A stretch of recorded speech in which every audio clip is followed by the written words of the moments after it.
Hi అండి, నమస్తే. నేను శ్రీలక్ష్మి. చకచకా చిట్కాల్లో ఈరోజు మీకు 50 చిట్కాలు చూపిస్తున్నానండి. చకచకా 50 చిట్కాలు ఏంటో చూసేద్దామా. ఫస్ట్ టిప్ వచ్చి, ఎండకు తిరిగి చర్మం నల్లగా కమిలినట్లుంటే పుల్లటి మజ్జిగలో కొంచెం గోధుమ పిండి కలిపి రాసుకుని నలుగులా పెట్టి నలిపితే ఎండకు నల్లబడిన చర్మం తిరిగి నార్మల్గా వస్తుంది. వారానికి 3 సార్లు చేయాలి.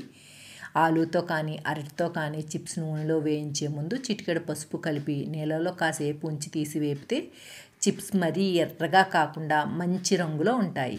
ఇంకా నెక్స్ట్ టిప్ చూద్దాం. వేపాకులు నీటిలో మరిగించి ఆ నీటిని బాగా చల్లార్చి అందులో 1 స్పూన్ వంట నూనె కలిపి పెరట్లో మొక్కలు పూర్తిగా తడిచేలా చల్లితే చీడపీడలు ఆశించకుండా ఉంటాయి. ఇంకా నెక్స్ట్ టిప్ చూద్దాం. కొద్దిగా నిమ్మరసం తీసుకుని అందులో 1 టేబుల్ స్పూన్ పెరుగు, 1 స్పూన్ గంధం పొడి కలిపి ఆ మిశ్రమాన్ని చేతులకు రాసి ఆరాక చల్లనీటితో కడుక్కుంటే చేతులు మృదువుగా తయారవుతాయి, నలుపుదనము తగ్గుతుంది. ఇంకా నెక్స్ట్ టిప్ చూద్దాం. కత్తులు కత్తిపీటలు తుప్పు పట్టకుండా ఉండాలంటే కొబ్బరి నూనె లేదా గ్లిజరిన్ కొద్దిగా గుడ్డతో రాస్తే తుప్పు పట్టకుండా ఉంటాయి. ఇంకా వెల్లుల్లి మందారం కలిపి గుజ్జు చేసి దాన్ని కొబ్బరి నూనెలో వేసి వేడి చేసి తలకు పట్టిస్తే క్రమేపీ తెల్ల జుట్టు నల్లబడుతుంది. ఇలా వారానికి ఒకసారి కొంతకాలం చేస్తే ఫలితం ఉంటుంది. ఇంకా మనం సాంబార్ చేసేటప్పుడు సాంబార్ రుచి మరింత గుమగుమలాడుతూ రుచిగా రావాలంటే సాంబార్ మరిగేటప్పుడు కొద్దిగా వేయించిన మెంతిపొడి కలిపితే రుచి పెరుగుతుంది. ఫ్యాన్ శుభ్రం చేసేటప్పుడు కిరోసిన్లో ముంచిన వస్త్రంతో కనుక వాటి రెక్కలు తుడిస్తే కొంతకాలం ఫ్యాన్ బూజు పట్టకుండా ఉంటుంది. ఇంకా నెక్స్ట్ టిప్ చూద్దాం. చైనీస్ ఫుడ్ తయారు చేసేటప్పుడు అందులో పంచదార వాడితే చిటికెడు ఉప్పును, ఉప్పు వాడితే చిటికెడు పంచదారను అదనంగా చేరిస్తే ఆ వంటలకు అది అవసరం కాకపోయినా ఉప్పు పంచదార ఒకదానికొకటి చేరి రుచి ఇనుమడింప చేస్తాయి. పట్టు చీరలు లేదా కాస్ట్లీ చీరలు ఉతికేటప్పుడు నీళ్ళల్లో కొంచెం ఉప్పు నిమ్మరసం వేసి షాంపూతో ఉతికితే రంగు పోకుండా ఉంటుంది. ఇంకా ఇడ్లీ పిండి రుబ్బేటప్పుడు 1 గ్లాస్ మినపప్పు, పావు గ్లాస్ చొప్పున అటుకులు నానబెట్టి కలిపి రుబ్బి ఇడ్లీలు వేస్తే ఇడ్లీలు తెల్లగా మెత్తగా వస్తాయి. ఇంకా పాలు త్వరగా తోడుకోవాలంటే తోడుపెట్టిన తర్వాత కవ్వంతో చిలక్కొట్టి హాట్ బాక్స్లో పోస్తే తొందరగా తోడుకుంటాయి. ఇంకా నెక్స్ట్ టిప్ చూద్దాం. జ్వరం తీవ్రంగా ఉన్నప్పుడు చందనాన్ని అరగతీసి వచ్చిన గంధాన్ని పల్చగా చేసి అందులో కొంచెం పచ్చకర్పూరం కలిపి నుదుటి మీద వేస్తే జ్వరం తొందరగా తగ్గుతుంది. ఇంకా కోడి మాంసంతో ఏ కూర వంటలు చేసినా అందులో ఎన్ని మసాలాలు వాడినా చివరికి చిటికెడు పంచదార వేస్తే కూర రుచి చాలా బాగుంటుంది. కూరగాయలు పెట్టే కవర్లో కూరగాయలతో పాటు కొన్ని కాగితం ముక్కలు పెడితే కాగితాలు తేమను పీల్చుకుని కూరగాయలు ఎక్కువ రోజులు ఫ్రెష్గా ఉంటాయి. ఇంట్లో ఏది బేక్ చేస్తున్నా చీజ్ వాడుతున్నట్లయితే దానికి గుడ్డులోని తెల్లసొన కలపాలి. 100 గ్రాముల చీజ్కి 1 గుడ్డులోని తెల్లసొన చొప్పున కలిపితే చక్కగా బేక్ అయ్యి మంచి కలర్ వస్తాయి. ఇంకా ఒక్కొక్కసారి పాలు తోడుపెట్టిన తర్వాత ఉదయం చూస్తే తోడుకోవు కదా, అలా తోడుకొని పాలను ఫ్రిడ్జ్ స్టెబిలైజర్ మీద పెడితే 2-3 గంటల్లో మళ్ళీ నార్మల్గా తోడుకుంటాయి. ఇంకా బంగాళాదుంప చిప్స్ బాగా తెల్లగా కరకరలాడేలా రావాలంటే తరిగిన ముక్కలను పటికి కలిపిన నీళ్ళలో కాసేపు నానబెట్టి తర్వాత ఆ నీళ్ళను వడకట్టి నూనెలో వేయిస్తే కరకరలాడుతూ బాగా వస్తాయి. ఇంకా 2 టీ స్పూన్ల నిమ్మరసంలో 2 టీ స్పూన్ల గ్లిజరిన్ కలిపి ఆ మిశ్రమాన్ని స్నానం తర్వాత మడమలకు రాస్తే పగుళ్ళ బాధ ఉండదు, ఇంకా మెత్తగా కూడా తయారవుతాయి. చందనంలో కొంచెం మజ్జిగ లేదా పెరుగు కలిపి చర్మం మీద వచ్చే కురుపులు గడ్డలపై తరచూ రాస్తే మెత్తబడి తొందరగా తగ్గుతాయి. ఆకుపచ్చని కూరగాయలు వండాక రంగు కోల్పోకూడదు అనుకుంటే ఉడకగానే వాటిని తీసి చల్లనీటిలో ముంచి తీయాలి. ఆ తర్వాత వాటితో ఏం వండినా రంగు మారవు. వంట చేసేటప్పుడు పుదీనా, కొత్తిమీర లాంటివి చివరిలో వేస్తేనే వాటి సువాసన పదార్థానికి అంటిపెట్టుకుని చాలాసేపు ఉంటుంది. నెక్స్ట్ టిప్ చూద్దాం. పాలు అడగంటకుండా ఉండాలంటే ముందు ఆ గిన్నెలో కొంచెం నీళ్లు పోసి వేడి చేసి ఆ నీళ్ళని పారపోసిన తర్వాత పాలు పోసి కాస్తే అడుగు పట్టవు.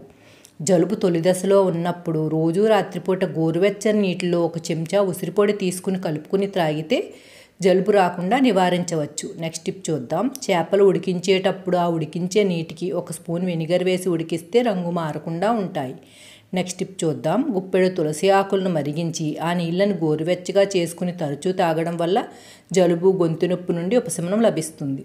చలికాలంలో దోసల పిండి పులవదు కదా, దోసల పిండి తొందరగా పులవాలంటే పిండి ఉంచిన గిన్నెపై మరో పొడవాటి గిన్నెను బోర్లించి ఉంచితే పులుస్తుంది. గ్లిజరిన్, తేనె, పాలమేగడలను సమపాల్లో తీసుకుని బాగా కలిపి ఆ మిశ్రమాన్ని కాళ్ళ పగులకు రాయడం వల్ల కాళ్ళ పగుల నుంచి ఉపశమనం లభిస్తుంది. ఇంకా జలుబు చేసి తరచూ ముక్కు చేదడం వల్ల ఎర్రబడ్డ ముక్కుకి నెయ్యి కానీ పెట్రోలియం జెల్లీ కానీ తరచూ రాస్తూ ఉంటే ఆ ఎరుపుదనం మంట తగ్గుతుంది. అప్పుడప్పుడు పిల్లలు సాక్స్ ఉతికిన తర్వాత త్వరగా ఆరాలంటే ఆ సాక్స్ను టర్కీ టవల్లో పెట్టి గట్టిగా మెలితిప్పి తర్వాత ఆరవేస్తే వెంటనే ఆరుతాయి.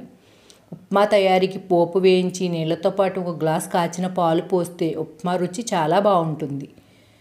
ఇంకా 1 స్పూన్ పాలమేగడకు 1 చెంచా పంచదార కలిపి పెదవులకు పట్టించి మృదువుగా మర్దనా చేసి 5 నిమిషాల తర్వాత కడిగేస్తే మృదువైన పెదవులు సొంతమవుతాయి. బెండకాయ వేపుడు చేసేటప్పుడు జిగురు లేకుండా ఉండాలంటే ముక్కలను పల్చటి మజ్జిగలో కడిగి ఆరపెట్టి వేయిస్తే జిగురు పోతుంది.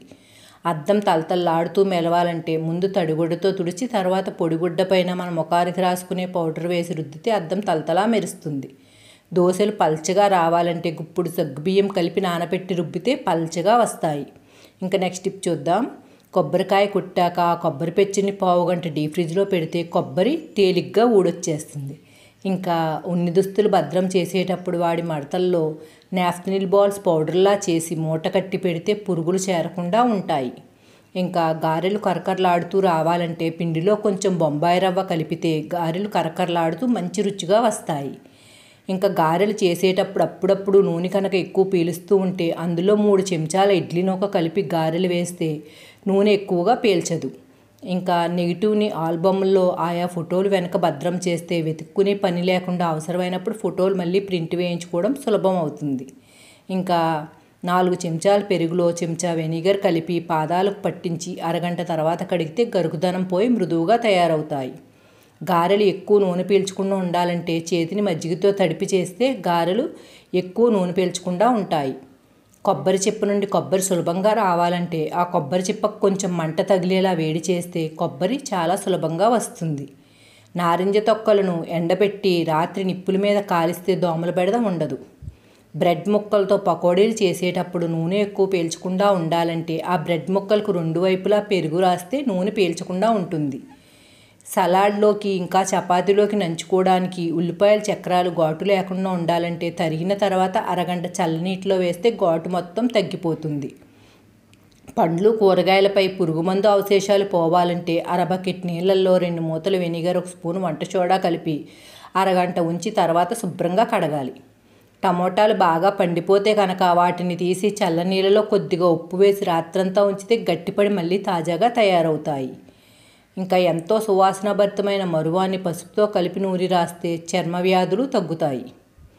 పెరుగు పుల్లగా అయిపోతే పారేయకండి. వడకట్టి ఆ నీరు మొత్తం తీసేసి మళ్ళీ గోరువెచ్చని పాలు పోస్తే ఆ పెరుగు తాజాగా తయారవుతుంది. ఇంకా లాస్ట్ టిప్ చూద్దాం. వెల్లుల్లి రేఖలు పైనున్న పొట్టు సులభంగా రావాలంటే ఆ రేకులు కొంచెం వేడి చేసి పొట్టు తీస్తే సులభంగా వచ్చేస్తాయి. ఈ వీడియో ఎలా అనిపించిందో తప్పకుండా కమెంట్ చేయండి. ఇంకా వీడియో నచ్చితే లైక్ చేయండి. Thanks for watching.